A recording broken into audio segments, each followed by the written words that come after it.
Warm greetings all. You know, this is reality with partiality. And I have to tell you, I am the most fortunate person on today, Mother's Day, because I have my colleague with me, Ivan Williams. He called himself junior, but to me, he's the senior man. And he's agreed to be the co-host of the show. My brother, Ivan, how are you? Hello.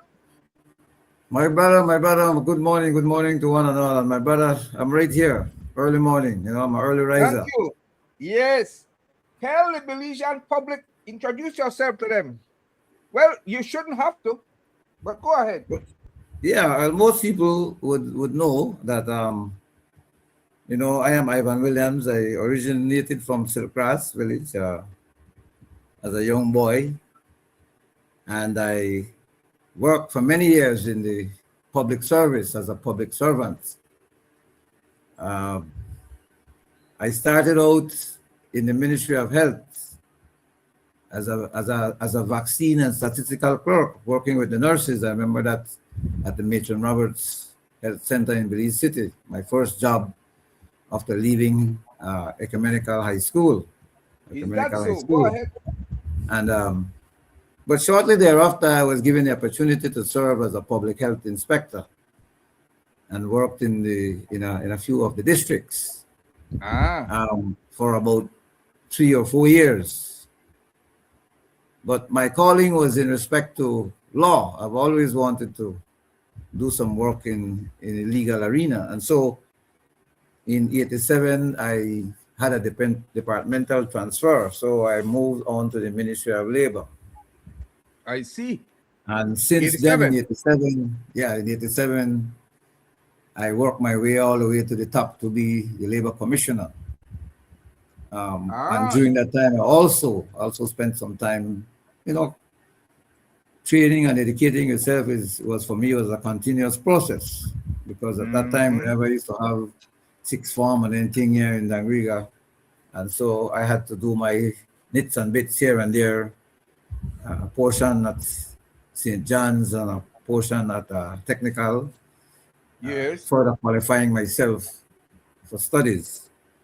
And so, yes, most people would have recalled I retired a few years ago, and the many work that I have done when I was there. We could speak about that. But it has always been public service for me. More than anything else, I enjoy serving the public and working with people and trying to make life better for all of us. So, my brother, I want to thank you for inviting me on this show. Yeah, well, you see, it's mutual, because you and I had been discussing, collaboration. And the Belizean public needs to know that we are from the same district. And as fate would have it, we became like this pea in the pod in Belwapand. Was that what happened? Yes, man. Yes, I remember, you were there at the Foreign Affairs Ministry, and I was... And you were the labor commissioner. Labor commissioner. I was the labor commissioner then, indeed. And headquartered in Belwapand. Exactly. Headquartered in Belwapand. And several things was happening. It was around the time in that capacity. It was in that capacity that our relationship grew. Yes, certainly.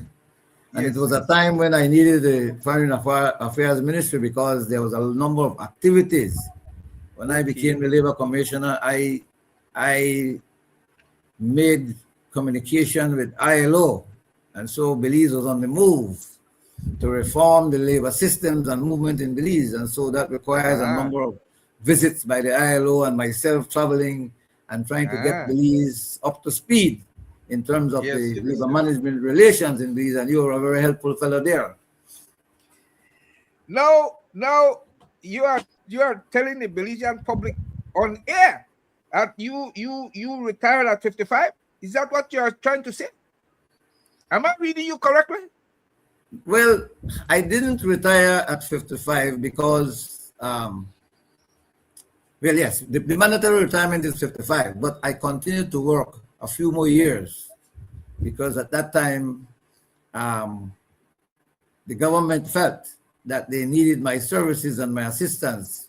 Of Particularly around course. that time, there were a number of big trade disputes that were going on, and I was known for the man to be sent in those war zones to try and Ah, resolve industrial disputes and resolution and so on. And so ah, they kept me on for a while. So I worked on a contract for service basis. And it was not until later on that I actually left after I chose that yes, it is time for me to do something else. yes. And that was the time Um, when I started to try politics, right? we're gonna we're gonna get to that in a minute. But we're gonna rewind back to the Yes. 90s. But I Yes. wanted to ask you if you want to take a moment to wish somebody or some people Mother's Day wishes, pleasantries. Well, you're certainly right. Today is Mother's Day. It's a very important day.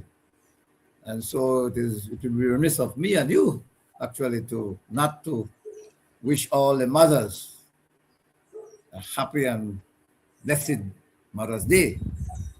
Mothers are very important. Some of them are not only mothers; they're also fathers. No disrespect Yes, yes, yes.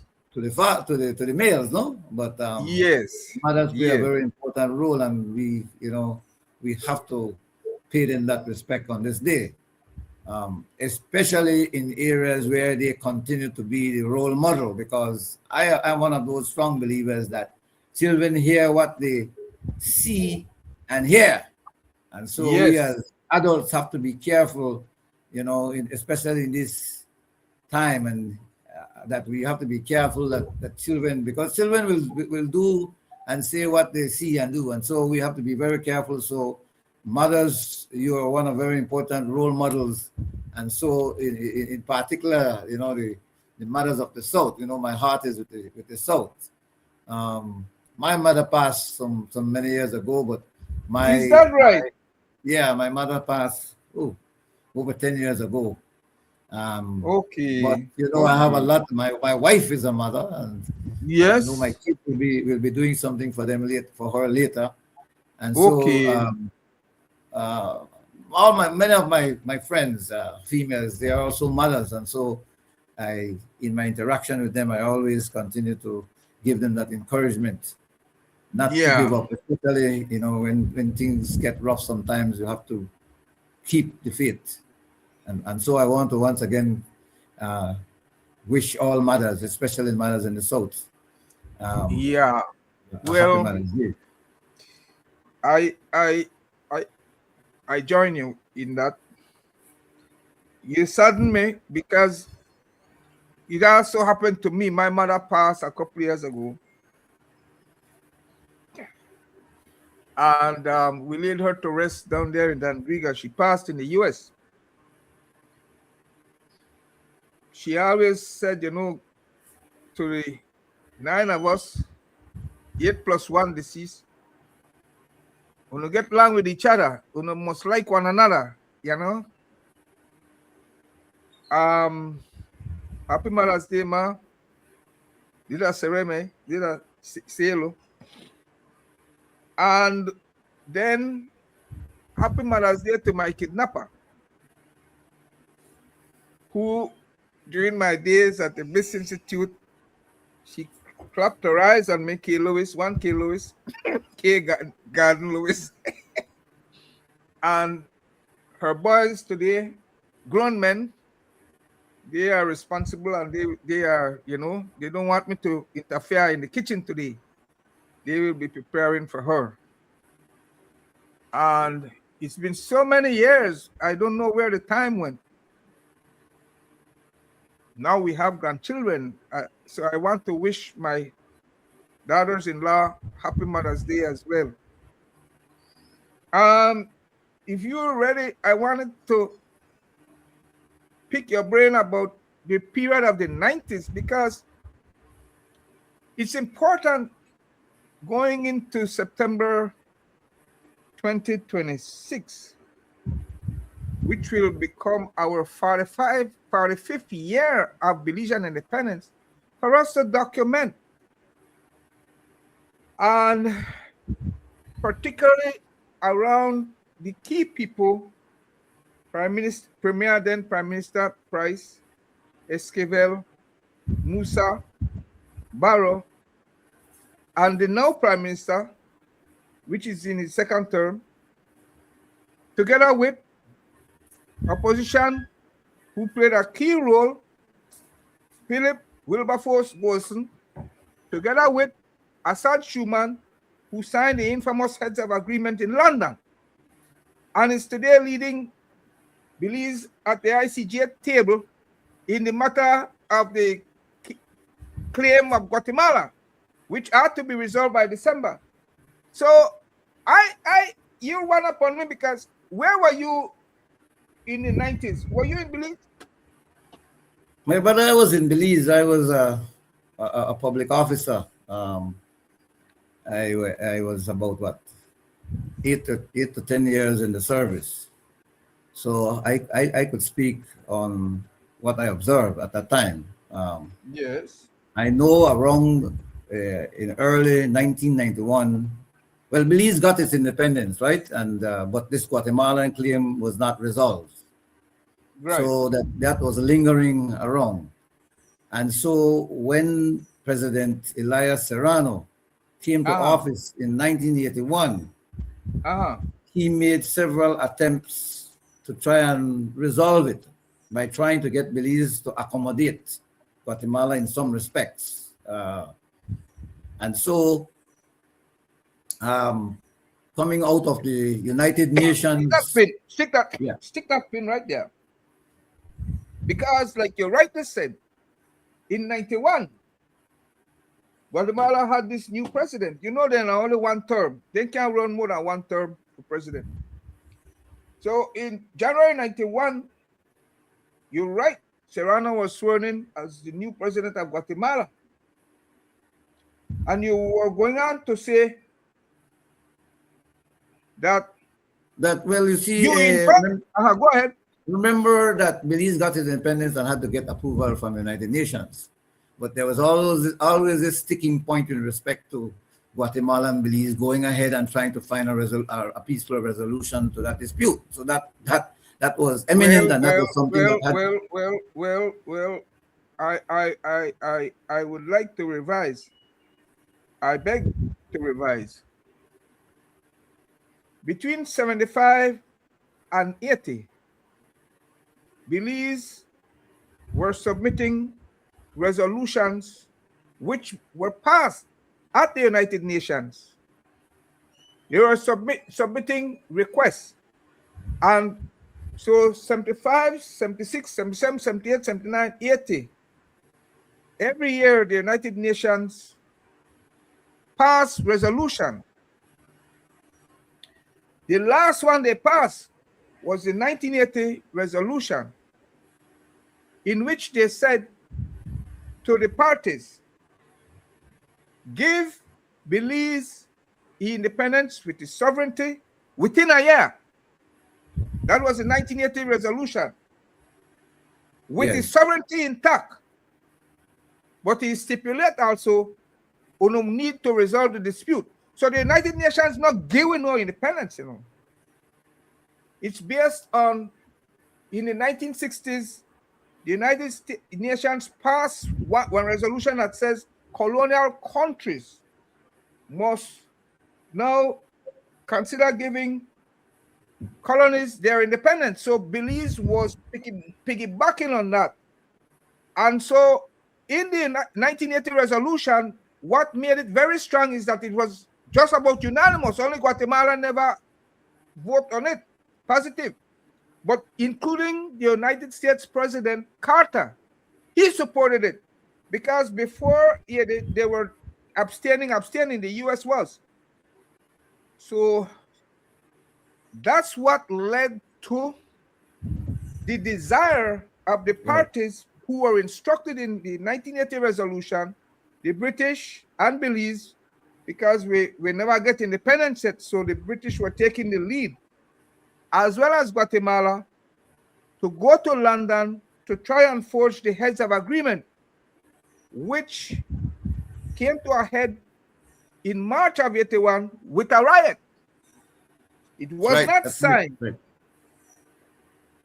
Had it been signed, Belize would have gotten independence, but with conditions. They want to control the port authority. They wanted a lot of things. They want rights to mineral at the sea, under the seabed, things like that, sir, in the continental shelf and so on.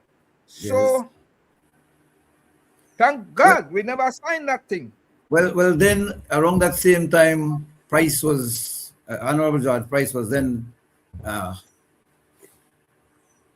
in government as the leader, and he attempted to try to get the Honorable Manuel Esquivel at the time.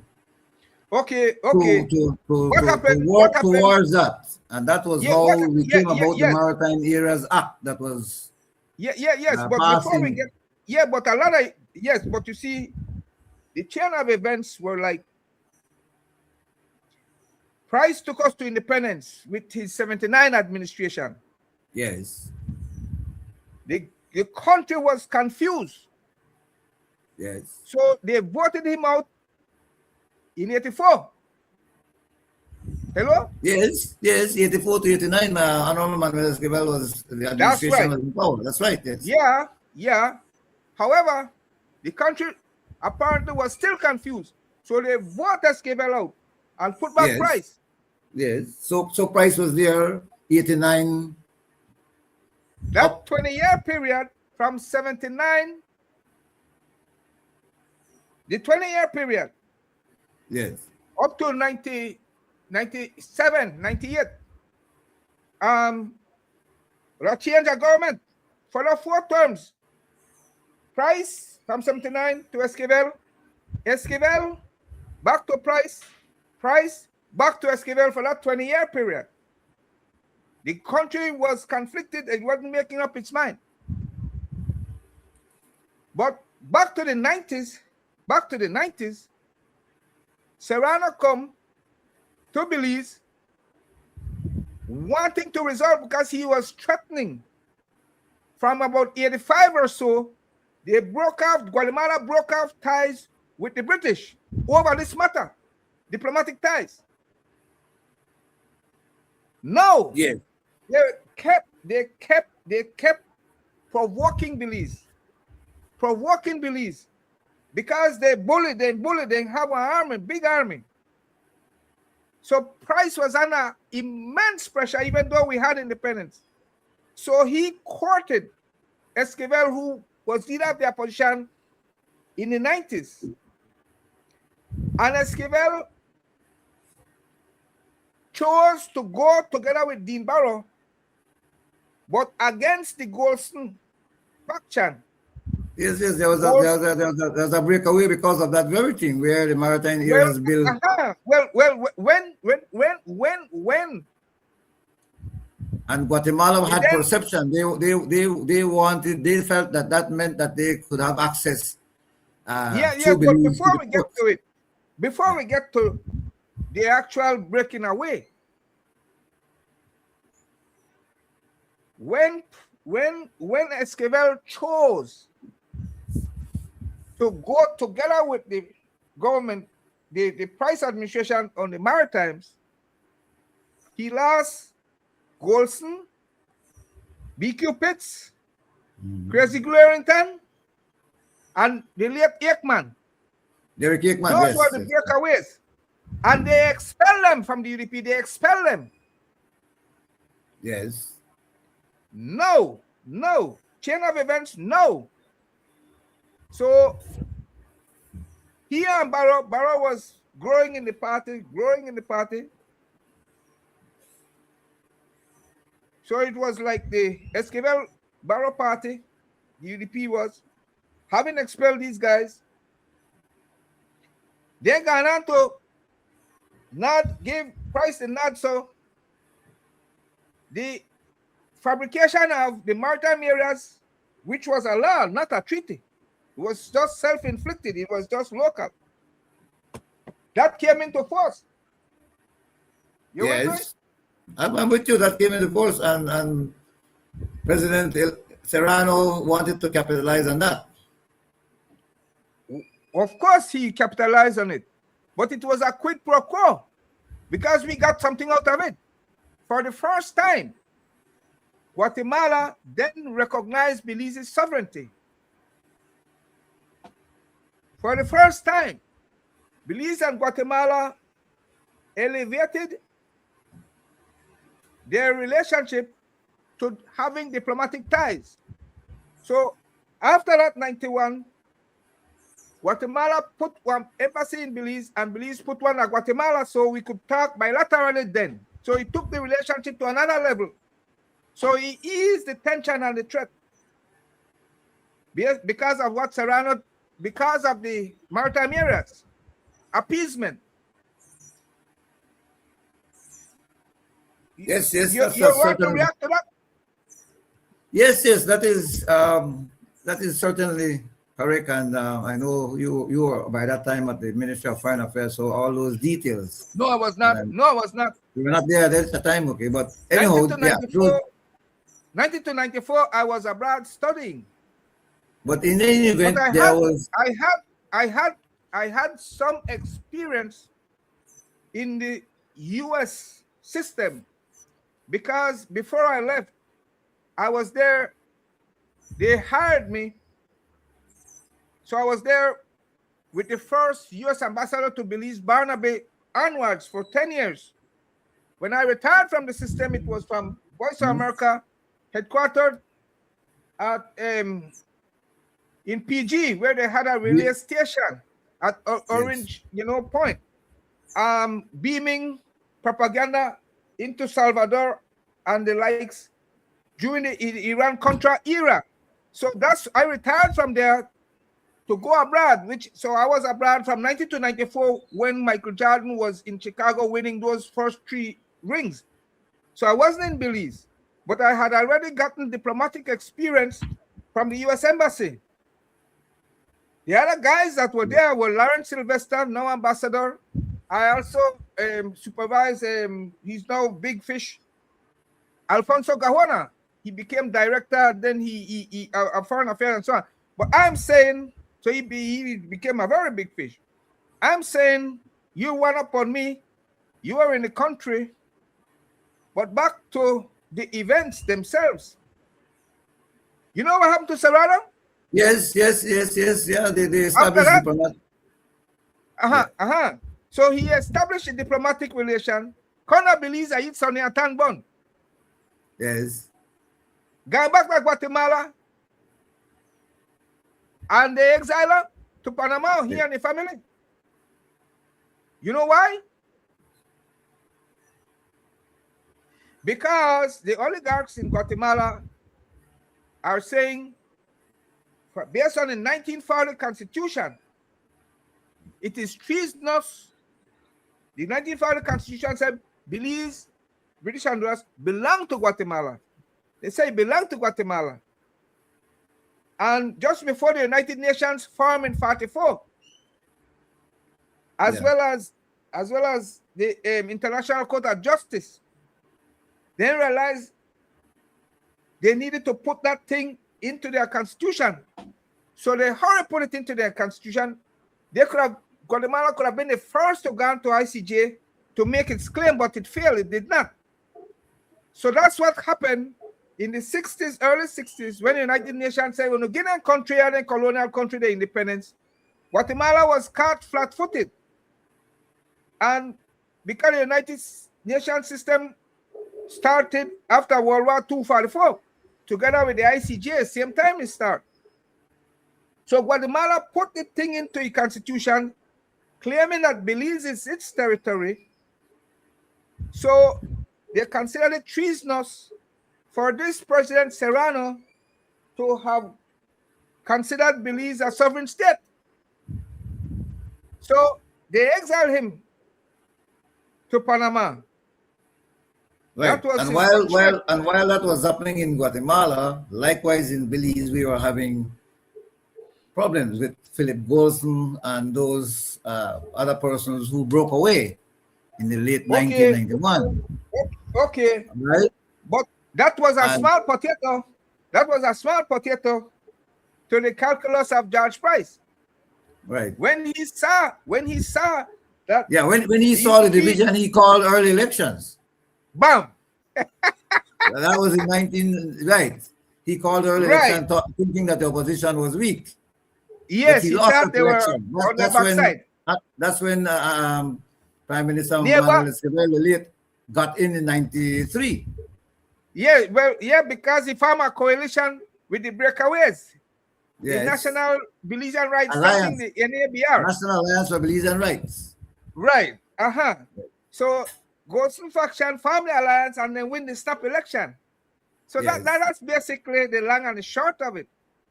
But if we, with your kind permission, could fast track, because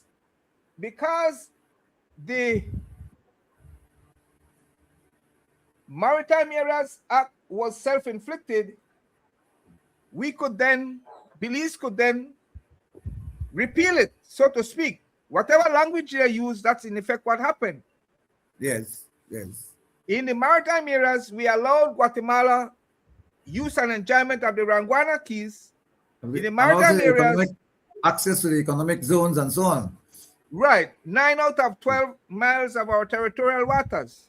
Yes, But what Belizean people need to realize is that we didn't give those 9 out of 12 miles away.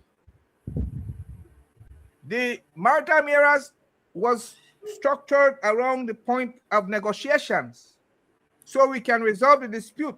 You were the country's chief negotiator. So you understand that. You understand that it was yes.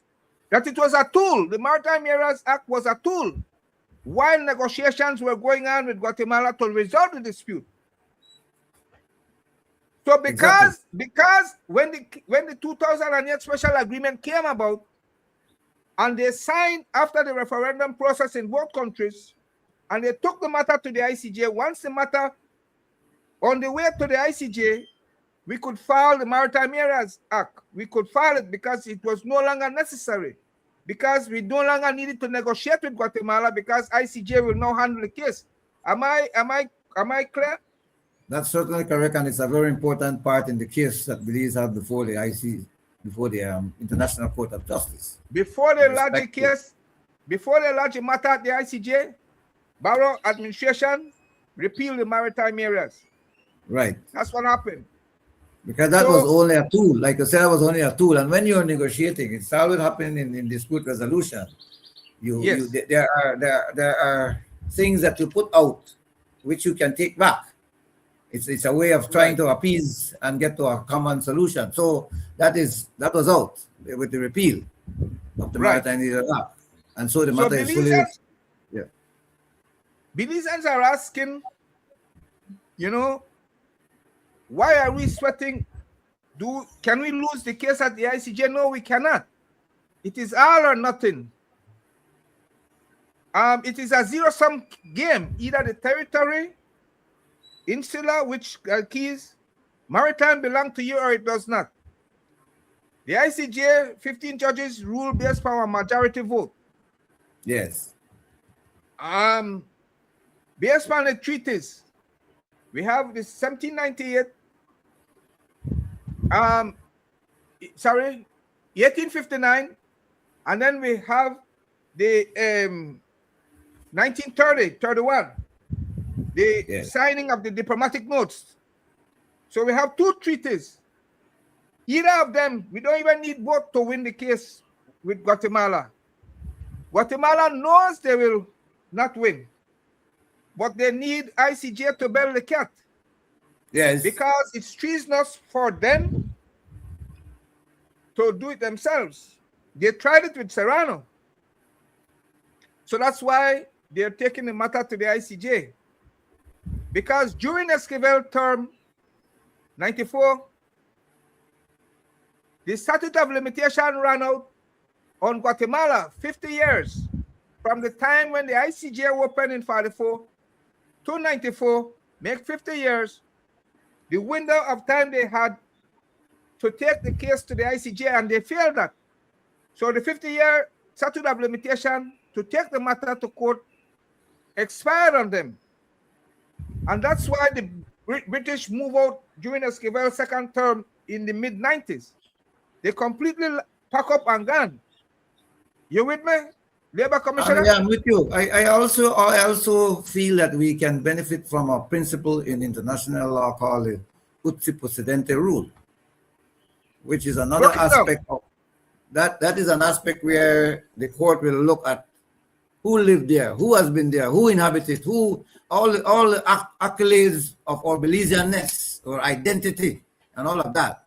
That will also be looked at in terms of that claim, right? Bam. And that is what we call the Utsi Possidente rule in international law. And towards that end, yes, Guatemala doesn't have a leg because they've never had administration over Belize. That's right. Even in 1798, when Spain attacked in what we celebrated in September the 10th, the captains in general came from Mexico, not Guatemala, when they failed attack. And if it was only a skirmish, we won anyway because they acquiesced. If it was a war, then we won by force of arms. So either way we won, but that stage of 1798, when Spain attacked Belize, what we celebrate September 10, was the third phase where we claimed the rest of the Belizean territory. So at that phase, then, we consolidate the whole territory with the borders as they exist today. At 1798, we consolidate the whole territory with the borders as they exist today. And so it's just a matter of time now. It's just a matter of time now for the ICJ to, I believe all the submissions are in now, and all the presentations and arguments. And it's a matter for the judges to make a decision, those 15 judges, by majority rule. You're right. It is Musa, former Prime Minister, called it ironclad case because we cannot lose. We cannot lose. There is no way. Well, thanks to the people of Belize that they voted yes to go at the referendum to go to the ICJ. There were those people who were agitating or who were advocating and campaigning against it. So, you know, it's a very strong case. I too likewise support that view by former Prime Minister Said Musa. Yes, because he was foreign minister before he became prime minister. So was Dean Barrow. So they are intimate with facts. And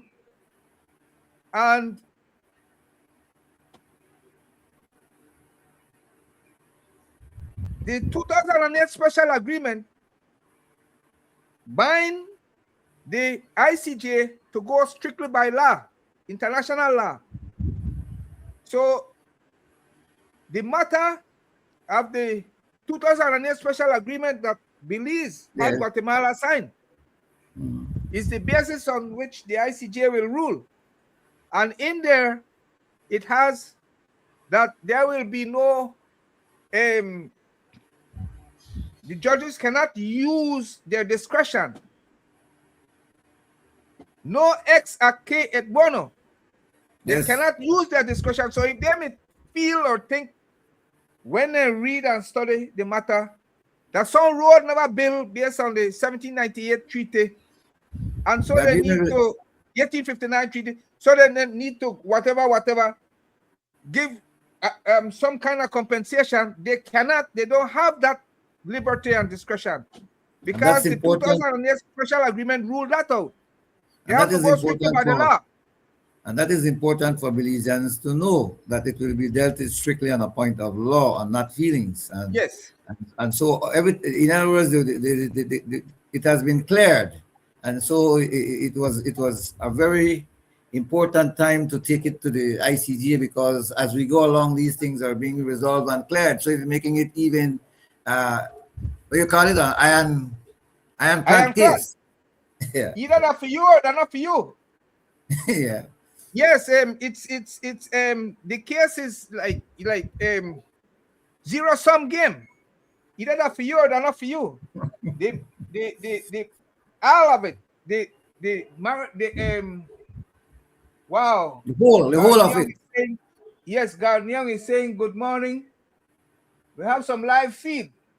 Thank you, Gordon Young. I want others people to share the live, please. This is my co-host, Ivan Williams. We're breaking the ice today, my brother. This man. We got our first comment. Man said good morning. And I want to take the time again to thank you for agreeing to be the co-host of the show. And we have so much, and I want the Belizean people to be patient because we're gonna lay it all out. We have a lot of series. We're gonna bring the people in front of you. We're gonna, well, you the attorney, you're gonna cross-examine and so on. But yes, by December we should have a ruling from the ICJ. That's what I was. Yeah. By December we should have a ruling. Yes. And the thing was that referendum had to be passed in both countries, which it did.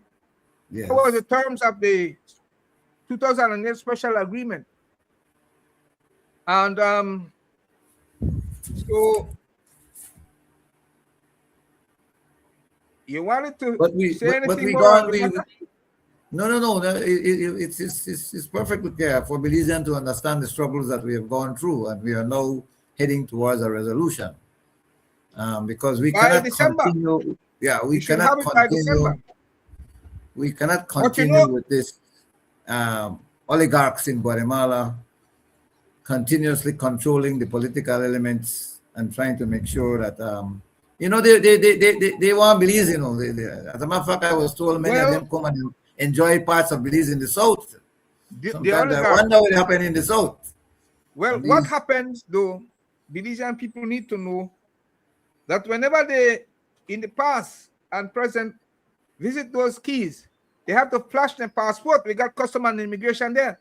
So we never gave away those Ranguana keys.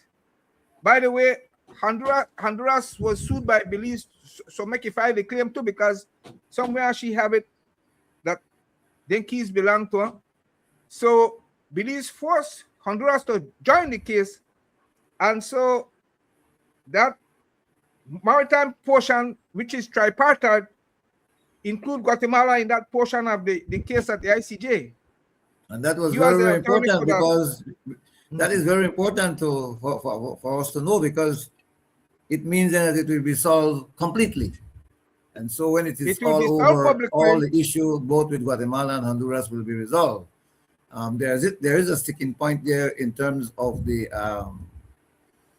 distance, the equidistance rule between the three countries in terms of the use of certain access in that area. And so all of that will be dealt with by the courts, and we will have a resolution. The court, we have never demarcated the maritime.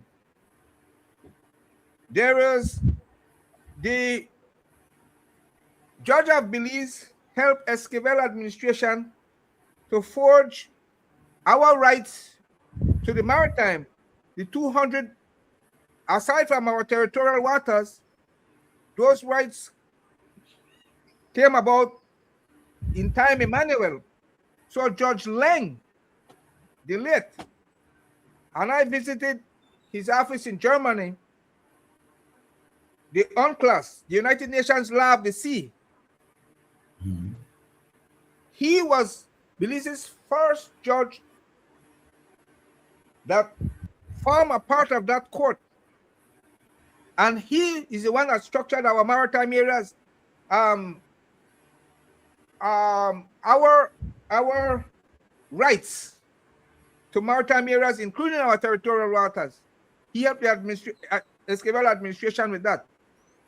So the tension today and the concern Belize must have are twofold. One,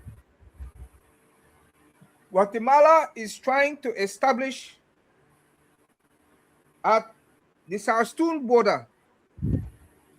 The mid-channel is the border of the Sarstoon River between Belize and Guatemala. Effective control. That's why they are provoking Belize and the territorial volunteers during their annual excursion there, because they are trying to establish effective control, which they have never had over Belize or any part of it. So what Option Belize has in that is that they could ask the ICJ, now that the case has been launched there, for like 1 crore foot, to put an injunction on Guatemala so he stay by the side of the boat when it's our stone. Hello? Yes. Those are some of the other things that need to come in the That's ruling. how Guatemala is trying to do, to show the court, ICJ, that she has effective control of the South Stone. He want a portion, so she's trying. But what Belize have done is put one camp, establish one. They put a base there. Hello? Yes. You know, the swamp island there on we side, we put a base there, and our BDF are traversing it. So we have effective control. Right, and people have to understand that was necessary, and so we will have these incursions and these conflicts there because they are trying to get some basis, some right on which they can lean on, and we need to protect that. So that has to play out until this whole matter is resolved. Yes. Where we don't have them have not the slightest factor to kind of persuade that they have any rights over those areas, or have maintained. And we don't need incidents at this time. Yes. So the territorial volunteers need to collaborate with the government and powers that be, so that I know what policy there seem to have been some attempts to set up a Sarstoon protocol to address that, but for whatever reason we can't get to that. No, Guatemala refuses. They are just playing games with it. Why would they sign it? Why would they box themselves in? They could say otherwise, rhetoric wise, but their best strategy is to keep the provocation going. And our best is to balance it out with our territorial volunteers and their annual excursion to say, look, guys, the last thing we need is an incident, because this matter will be resolved by December at the ICJ. Let's hold it down. When you want to visit, we will arrange with the Guatemalans. We have military to military relations. So we will have our BDF escort you, as well as our Coast Guard, work with us. So with that strategy, territorial volunteers agreeing to work with the government, we shouldn't have an incident, because the last thing we want is to take children there and we have one incident that put on damper into the whole matter that's almost resolved. Well, that is of major concern and interest, that we don't want an incident, and so I'm very happy that the territorial volunteers, because by themselves it will be definitely challenging and very risky, and could end up in some situations that we don't want. And so they play a key role, but the support is always there and should be always be there and necessary, because we want to win in all aspects of this issue. Alieko. Brother Williams, we get some good reaction. Chair Martinez is asking if he can call into the show. No, Chair, you can write in, my brother. Really appreciate your comments. But more on what you are saying, let us keep our fingers crossed. Let us remain vigilant, because when the British left in the mid-90s under the second Esquivel administration, yes, they left without signing a security guarantee that in the event there is a threat of invasion from Guatemala, that they would come in to help us. Neither them nor the United States, a group of countries, nor any other, we don't belong to NATO. The UN only have a peacekeeping force. So that is an issue, that Yes. we don't have military guarantee from one or a group of countries in the event of an actual invasion or even the threat of an invasion. One young lady asked, he said, but Prince Harry come, a visit, and he left our ship out there, and he are making words. Saying, like he got Belize back. I said, well, make it put in a writing. Yeah, we need it. He has to be in writing. A security, a military security guarantee has to be in writing. Like with NATO, all for one for all.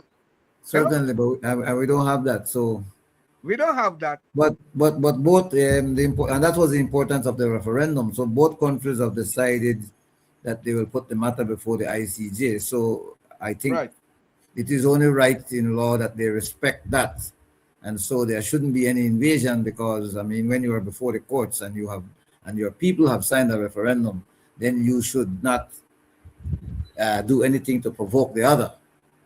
Right. So that is another important part that is keeping us from this invasion, that the matter is before the court. So let's keep it there. Before the court. Yeah. By December, we should have the ruling. Sit tight. We need our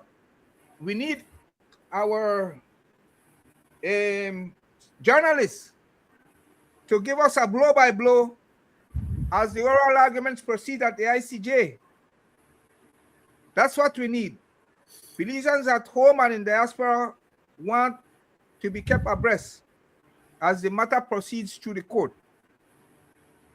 We needed, when my colleague Assad Shuman was here a month and a half ago talking to the media, we needed them to pick his brain to give us an update.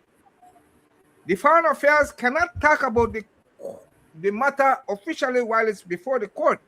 That's right. But there are ways to get the information to the people of Belize, wherever they are. Certainly. So we correct. Yeah.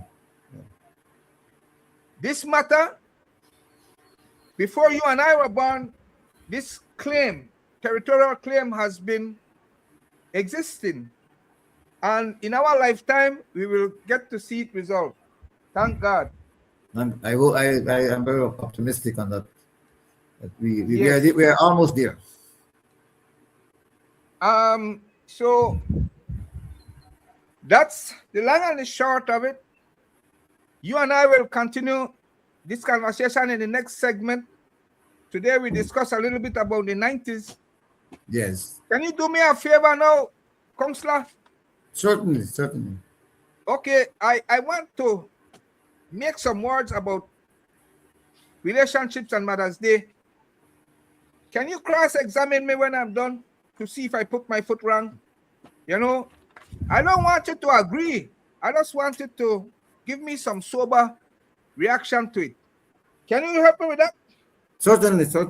I try my best. Okay, thanks. I will.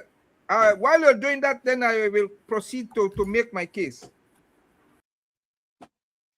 Now, the counselor has agreed, and he will be back on air with us in a few. But look, on a different note, okay? And happy Mother's Day to all of you out there. But I want you to listen to me very carefully about relationships. Having expectations is the cause of many a downfall. Individuals should learn how to love intensely without giving their hearts away, man. Your heart belongs to you. Huh? Your heart function, that are your pumper. Circulate blood all around your body. So look, when people talk about this heart business like that, they mean thought and emotion, and also they talk about the emotion. Young people hit puberty between ages 8 and 14, male and female, boys and girls, which is their state of confusion. Given their minds are telling them go in one direction, stay in the school, but their bodies want boss and go the family way. Am I wrong? Except the philosophers rightly said, children should not be having children. For with childbearing come responsibility. Responsibility are really two words, Ivan. It is response and ability. So when, as a parent or two parents bring children into the world, they need to have the ability to respond, which children don't have. That's why they shouldn't be having children. Children don't have the mental acuity and maturity, nor the economic capacity. Now, as individuals, people are born and created complete in all aspects. You want me to repeat that? You are born complete in all aspects. Therefore, with your free will, you can choose to either pair up or remain single, man. And becoming attached. And I want your reactions out there. You, Charles Martinez, right into the chatter feed. Another here for you. We can't bring you on here because we, with the land away with the show. But right, man, we answer. So with your free will, you can choose to either pair up or remain single. And you see, becoming attached is putting yourself back in bondage. Did you know that? You are born free, but when you attach, now you have to share accountability now. When you used to have your own door key, you go and come as you please. Now you have to negotiate your way and tell another person, I'm going here to come back by such and such a time. That is putting yourself back in bondage. You are bound complete in all aspects, all including yourself. You can be a self-start engine, you are. But a lot of you behaving like push start, needing inducement from outside. Man, not put yourself in that position. Giving my heart away, sharing my heart. You don't need to do that. Love intensely, but don't give anything away. Not your heart. Especially all creatures. I wanted to come back at me. I wanted to come hard. All creatures, including human beings. And by the way, the word creature simply means created. Creatures come into this world at the level of basic survival. Yeah, all creatures have reptilian brain. The boundary setting reptilian brain. You know what the dog do with it? He peep and every like post the market territory. And the whole time he sing I, me, my, mine. Because the reptilian brain, like I said, is boundary setting. All the other creatures, they come 90% fixed, Only 10% alterable. But not the human beings. The human beings are exactly the opposite. Only 10% of human beings are born fixed. The 90% alterable. Yeah, you with your karma, you could change. With your genetics, you could change, including those. Until the age of 21 or so, when young people or adolescents decide they want to move from under their parents' shadow, except for those who hang around for inheritance. Parents, you should not be raising children, man. You only raise cattle, man. What you ought to be doing is creating a conducive environment wherein you nurture children and inspire them. Instead of disciplining them like in the day of colonialism and the way the army continues to do it, inspire them to make right choices, to love doing their chores, learning their way around in the kitchen, to handle and bubble the pot, learning their way in the yard. And that is the way they know that discipline, love for work, will grow into resilience. Am I right, Ivan? I want you to tell me. I'm coming back at you in a few. So human beings are on top of the pile in God's creation. We are the only creatures referred to as beings, man, because we were born already knowing how to be, how we think, how we feel, how we experience life, you know. That's what being means. So you don't tell a human being how to be, you know. Real man. You don't know it, but look, a tree knows that all it can wish for. A dog knows all it can wish for is to become a full-fledged tree. What you should desire to do is the same thing. Just become a full-fledged human being. Hello? That's all you need to be aiming for. Become a full-fledged human being. Not a copycat. Now you work your reptilian brain. Use your cerebral cortex, wherein lies your intellect. The intellect wants to know, not believe. The intellect not like boundaries. It's the very opposite of the reptilian brain. You know what? No boundary. You want to go and grow out of bounds. Right? You know, all creatures come with two lines, top and bottom. Human beings also have the bottom line, the date of birth and the date when they expire. And here in Belize, about 70 years. You before you expire, average. Right? And animals come with a ceiling. A dog can only be a dog. A peccary can only be a peccary. Right?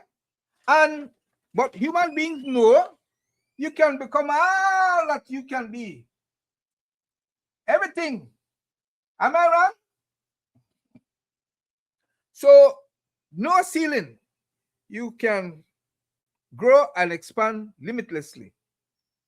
Ain't that sweet? So I am saying that as a human being, all you should want is to become the best version of yourself. Not like become like a Michael Jordan, man. Huh? You are created one of a kind. One of a kind.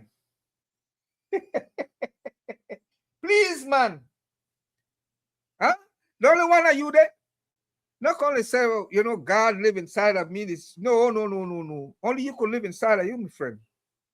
You come with that foolishness there, you're either schizophrenic or you're demon possessed. It's your spirit that's inside of you, not God's spirit, your spirit. So moving along, you are 90% alterable. So with your karma, you could change, man, and become the best version of yourself. So instead of disciplining children, create the right environment that is conducive, for nurturing them, so that discipline turns into resilience. You're on top of the pile in God's creation. Coming at you, Ivan, very soon. You are the only creature God ever created that referred to as a being. You're born already knowing how to be, what you think, and how you feel. And in mature time, you decide what you want for an ambitious career. Well, like me, Ivan, we retire. Right? So we depend like second, third career, We are having a whale of a time like wine, fine wine. With the age, you only become better. So in addition to having this reptilian brain, human beings, right, come equipped with the cerebral cortex where lies their intellect. Therefore, they should elevate beyond the level of basic survival and compulsive thought and behavior, and instead now use their free will to make choices consciously. Nowadays, the word relationship, as I conclude, has become corrupted, as if though people cannot have platonic relationship. Ivan? And if relationship has to include the change of, to them, has to include the exchange of bodily fluids. No, man. No. I have relationships without getting entangled because I don't discriminate. Yeah, the only place I discriminate is in my bedroom and bathroom where it has to do with intimate touching. But I don't discriminate because in the spirit realm, that's how it is. God is impartial. Huh? How does religion discriminate? So people get attached and choose to either make a living or a life out of it. Choosing to only make a living is an economic choice. Like you say, well, okay, I know I'm buying the whole cow, I only want milk by the quart. There are relationships that develop further, however, and the parties want to make a life out of it, which is to establish a home wherein they may choose to have children, for a family needs stability, like a mountain, still unstable. People are born free, therefore becoming attached is likened to bondage. Sharing your freedom of choice and unilateral decision making, that is a compromise. Usually women rather to settle down sooner and make a relationship out of the attachment. After all, they're the ones that get pregnant, right, Ivan? In which case the children will need a stable foundation and environment. However, men generally come to the similar position after a while. And my brother Ivan, you're back on the screen. With love, you only fall, You could only Yes, my fall in brother. love, my brother.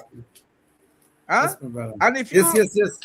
if only you want fall in love, Ivan, you are being exploited, unless the other party also falls. That's how you broke even. Am I wrong? That's right. Am That's I right. wrong? No. You're perfectly right. It's a two-way street. Your thoughts. Well, I listened to you, and I think you made some very important points, but I have some questions and concerns. Yeah, one of them is, don't you think that all of this comes from the family setting, the family environment, in terms of how children react to things, right? And I say this, that I'm not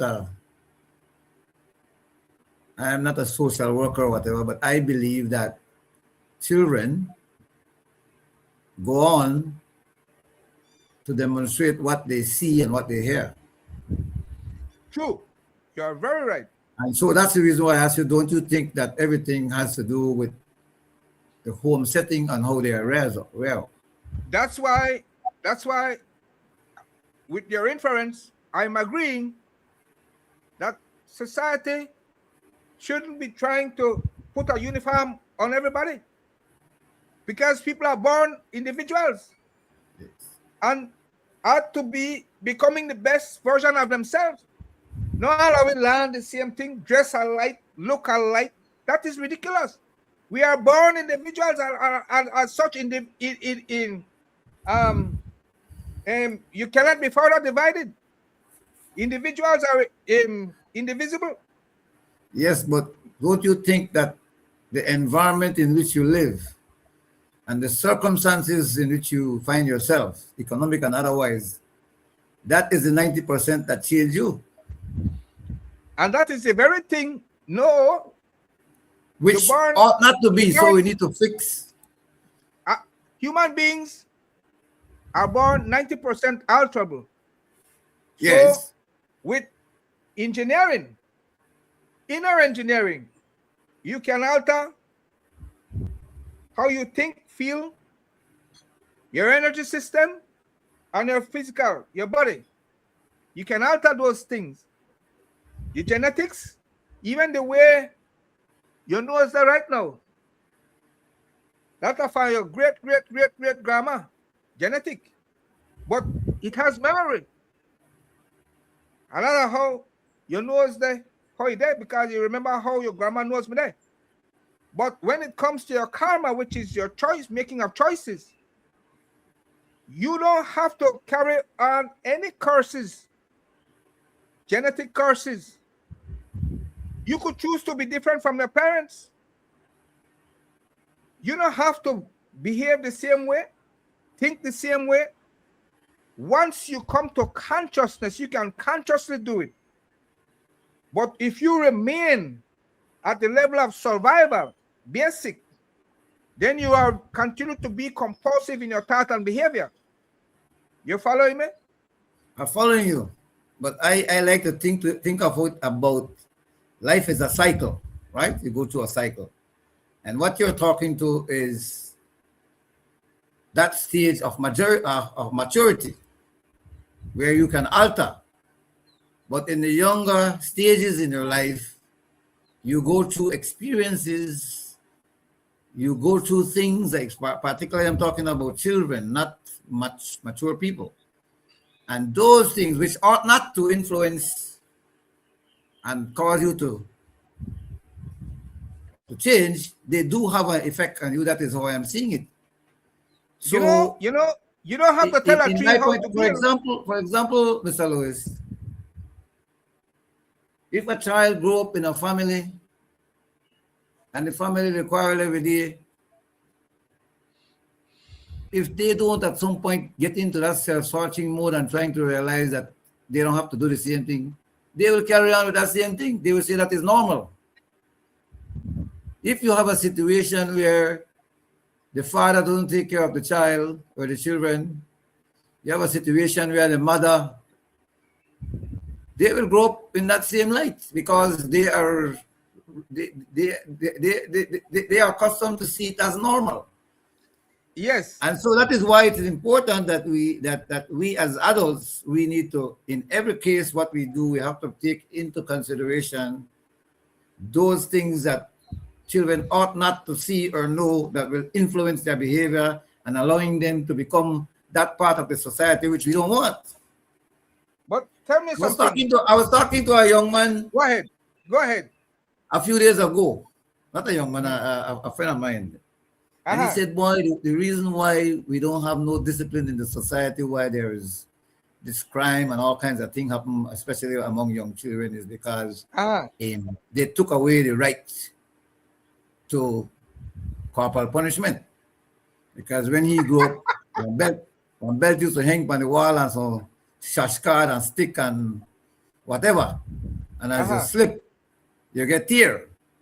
And that is how, but because that have been taken away, you know, with the as we move along, human rights and the rights of the child and all these conventions and laws and treaties take precedent, right? And he said that is what is happening. And I said maybe we should look at it from a different example, because we have to be an example, because maybe the children are acting out what they see and what they hear from us. So we have to ensure, right, that we develop that approach, right, to be the person that is an example to the children. And we have to we still can discipline, albeit that we have to have alternative discipline. So instead of using that, now you take away the things that the children likes. But somehow we don't do that. And so yeah, go ahead. Children are born already knowing how they think and feel and how they experience life. What adults do is try and manipulate children to tell them what to think and how to feel. That you don't do that. Hello. What you do is you create a nurturing environment. Hello. You create a nurturing environment. Yes. The child is a thinking being. What we do, we try to use our reptilian brain to set boundaries and say, you must not go beyond this. Instead of using the cerebral cortex wherein lies the intellect. Let the child be. He's a human being. Let the child be. Let it blossom. Stop being there trying to mold and make the child like you or like Michael Jordan. The child is an individual and as such indivisible. One of a kind. Allow the child. Let's create the enabling environment. Where will the whole chain? Am I wrong? Am I wrong? I agree with you that you should create the enabling environment, but I'm just saying that the environment in which you grew up have that influence over you. So we as adults need to be good examples. That is That, in not my true. view, yes. Huh? That is not true. Nobody can control the environment because everybody else have a CSO. But what you have control is 100% over yourself. Yes, but You we have grow. 100% control over how you think, how you feel, your body, and your energy system. But But as not you over grow, the environment because other people have a CSO. So when things are not going your way, it's either going somebody else's way or God's way. So you can't control the environment, but the individual must be left to control him or herself, man. We must stop trying to tell children what to do, raising them like cattle, man. yes, Huh? but there is, well, you see, the situation is this, right? That as there are stages of development, you will agree with me that there are different stages of development, right? As an adult, you're born with certain fundamental things, but as you grow along, as you grow, you learn and you see things from a different point of view, and that is where, if you are not careful as you grow along and you don't have that environment around you that nurtures you, not to take away from you, to enhance you. So examples have to be around you. You are right. You If need stability. they say if you hang with dogs, you catch fleas. So if You are right. You you understand me? And then you are at the developmental stage, so you don't know, you are seeing things and you're trying to process them as you go along. Yes, you have the fundamentals. You're made. No, I would put it a different. What you are saying, I agree with, but I would put it a different way. Parents have a responsibility. Responsibility are two words: the ability to respond. Yes. That's what good parenting does. It takes responsibility with the tools and so on. So you need to put have the child in a stable environment. Still Agreed. unstable, I agree. That's why mothers want to get married sooner, because they want a home, establish a home and so on. So to the extent that parents plan and so on, that's what happens. And the child naturally blossom in a stable environment. I agree with what you're saying. I'm not disagreeing with you. I'm just leaning on the side of, instead of environment, you can't control that. You could still become the best version of yourself in any environment where you have a home. When you step out the house, you not got control of what's going out there. But in the home where the mother have 90% time with the child and the father maybe 10 or 20%, you do your business and you work. Hello? I agree with you. And you work. But that requires a certain level of self-awareness. Yes. And that requires, as the person goes along, to make choices, because you're in the position now to make choices. Even if I'm not saying that because you live in an environment, that means you'll be a direct replica of the environment, because that is where you will, as you go along, you can make the distinction between what is right and what is wrong. But I'm just saying it would be a lot helpful, and many children will not be the children that they are today, right? Positive or negative, if we don't recognize that that is important, to give them the space, give them the environment and everything. And some of us don't. We are bad examples, right? And so they see it. And so in their mind, they are processing now, and you're right. do I do the same thing I see my parents doing? Right. And you're right. And some of them, but unfortunately, some of them are guided by that and say it's normal. So it is incumbent upon us as adults to ensure that we give the child a space to grow, but create a positive environment. And to emulate, be emulate, and so because of that, we have the society today. It seems to me that it needs more than the parents. It needs the Um, family, it needs the village, and it needs the whole community to raise a child now. no, we not raise man. We not raise a man. You only raise cattle man. Yeah. No way. To No, nurture a you child, nurture. You to nurture. You nurture the nurture. child and bring up in the right environment, right? Yeah. Because Yeah. Because likewise, you can't change Guatemala from be your neighbor, right? no, But you could change house. yes. Like some people have choices. Like you don't have to live where you live. You got a next house, not you? Percy, my experience, I worked for many years, and I had to interact with young people through apprenticeship programs. I try to grapple with this idea of child labor because that's one of the tasks of the Ministry of Labor. As a matter of fact, Yes, yes. I was very influential in putting in place the first ever child labor policy for Belize, Okay. where we try to draw the distinction between what is child labor and what is not, because there was a confusion Yeah. as to Yeah. a child doing chores, a child doing work in the home, a child doing economic situation, whether that is child labor or not. And we had to be very clear in the policy and influence And I wanted to tell legislation. the people of Belize, child have rights. The child have rights. The child have rights, yes. There are many Have we signed? conventions. Has Belize signed the treaty? Has Belize signed the treaty? Yes, yes, we are a signatory to the Rights of the Child Convention. Has it been domesticated into our laws? Some aspects of it. That is the challenge. We need to because Belize is behind in many respects. We sign these things and we don't come back and domesticate it. All right. We need, Ah. but we are working. We are working on it, and there's a number of amendments that have been made in various legislation. Look at Ivan. You want to rile me up, you know, because we have to Yes, end on ma'am. this note. But I will just answer check and I will come back at you. You know why? Because Uh, from 1981, we have one constitution where giving equal rights, equal, and with that come equal opportunity. And we not enjoy that bundle of equal rights, man. We not enjoy it because it say we equal, irrespective of gender, irrespective of creed, irrespective of color and race, huh?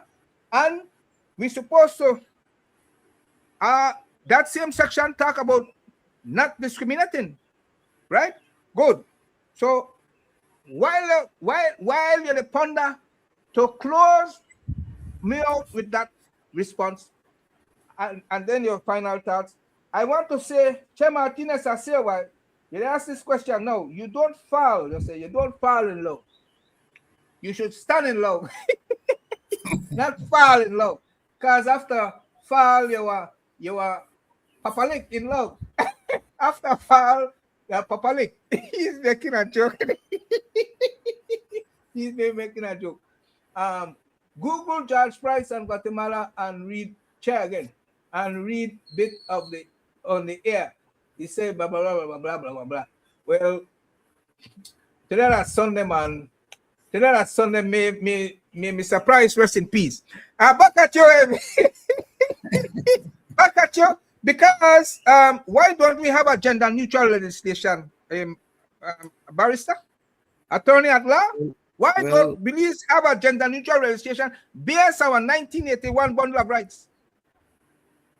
well, the thing is that unfortunately in law, when it was written, and even though they use the male gender in it, it has been interpreted to mean likewise the female. All right? But more and more, that is the path to go to make it gender neutral. All right? Just like how they used to have a Department of Women's Affairs. Why don't you have a Department of Gender Affairs? You see, there were several things that it seemed biased in terms of having one and not having the other when it should be neutral. Yes. But the important thing is that the law and these conventions recognize Uh-huh. that the best interest of a child is not always served or not always properly addressed because of the very thing. Because you're an adult and you have certain behavior where you see you are the boss, the dictator, you're not allowing the child to grow, the law have to come in now to tell you, hey, that child have rights. Otherwise, some Yes. of us tend to mistreat, abuse, use, and sometimes we use them for economic gain. And so, if we had a perfect society, we never need no laws, but we need these laws. And so, I agree with you that we have these things in the status book, and I see more and more today where that balancing act, which ought to have happened many years ago, is now happening in respect to that. Look here, look here, look here. I I shall me take your place and you shall me take mine. Because you the dance man, you the do diplomacy with me, man. No, because why they say right? Why they say right? To me, like the policymakers, which you were close to becoming one, you're not a politician, so the policymaker. yes, They are kowtowing to the church, man. The church is saying that men are born to lead, but we will go into it in detail another time. No. But that is what and so the first thing the policymaker does is to kiss the hand of the bishop or priest. And forget hijab, man. Hijab that will flesh out the constitution, give it teeth. The constitution of 1981. It said no discrimination. Said people have equal rights. Equal. So it would behoove me to say either Creole or either Garifuna when I am a Belizean. That Belizean are the big one with one flag, one constitution, one anthem. That are the currency when they go over the border, man. Nobody want to know if you're a Creole or Garifuna or Mestizo. Your currency are Belizean. Am I wrong?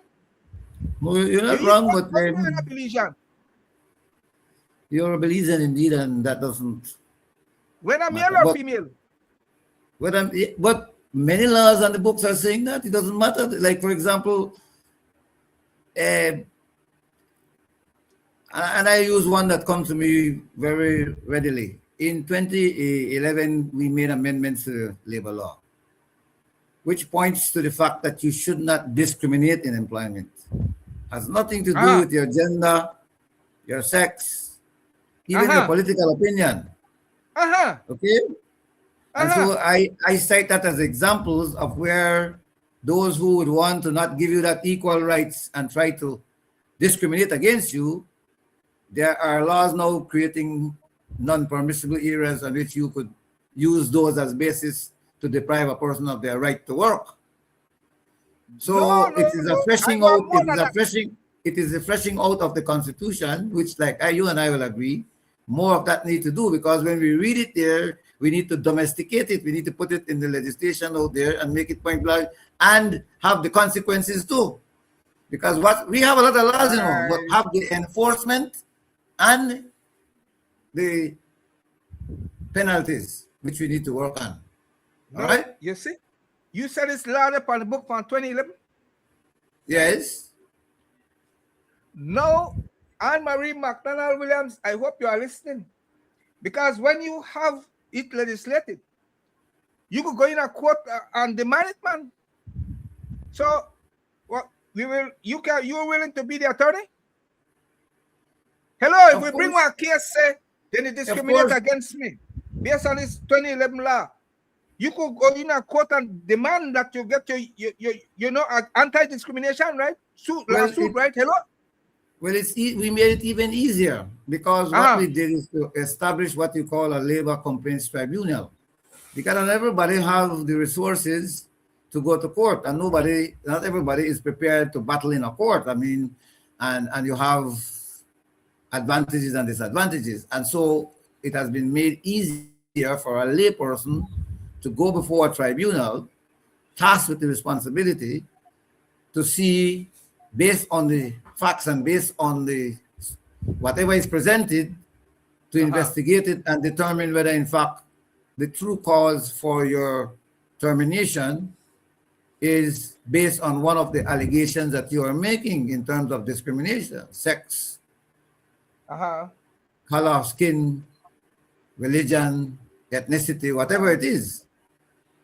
And if they come to that conclusion, then it makes it very easy and fast and cheap for you to resolve that problem. But the courts is My always brother, there. you are a hero and a champion. And the majority of women on the voters list, you know. By the way, you notice I wrap up. So Yes. your closing argument will be we have finished with yours. So can I refer clients to you to defend their bundle of rights? Hello?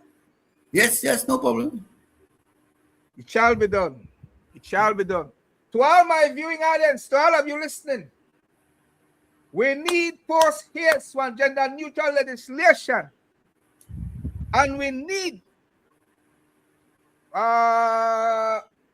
Attorney Ivan Williams. He's willing and able. He's trained. If you are being discriminated against, we don't want to hear you not got the money. Come in. Enter into the chatter feed. Because you have equal rights in Belize. And we got laws where enforce. We just have to go in a court to get it. Because the law don't say it. Spell it out, flesh it out.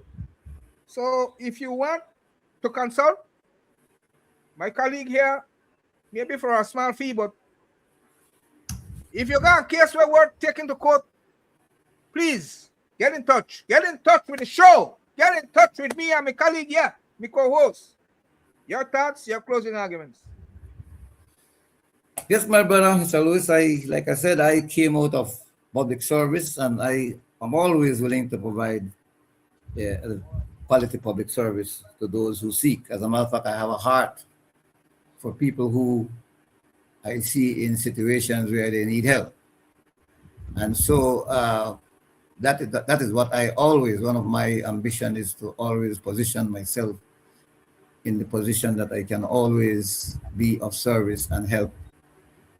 We are living in some very tough times when, and I can say this, that the country is not at its best.